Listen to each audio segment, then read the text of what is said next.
Nabi salat tarawih ni 8. Tapi Aisyah kata Nabi salat Ramadan ke tak Ramadan ke, dia tak lebih daripada 11. Maknanya 8 rakaat kemudian 3 witir. 8 3. Sebab tu kita katakan sebenarnya tarawih dengan qiyamul lail tak ada beza.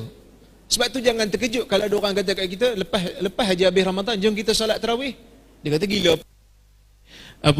Lepas pada Ramadan ni dah tak ada dah. Sebenarnya sama. Qiyamul lail dengan tarawih ni hukumnya sama. Dia qiyamul lail menghidupkan malam, iaitu solat pada waktu malam selepas daripada Isyak. Kerana Aisyah tidak bezakan salat Nabi Ramadan dengan luar Ramadan. Ia sama. Cumanya beza Ramadan ini dibuat di dalam masjid secara berjamaah. Majoriti ulama mengatakan mustahab secara berjamaah kerana itu dilakukan oleh Nabi. Cuma Imam Malik dan juga beberapa ulama yang lain kata lebih afdal untuk solat bersendiri kerana Nabi biasanya solat bersendiri, tetapi saya lebih suka kepada pendapat Syekh Uthaymin yang mengatakan kita buat dua-dua.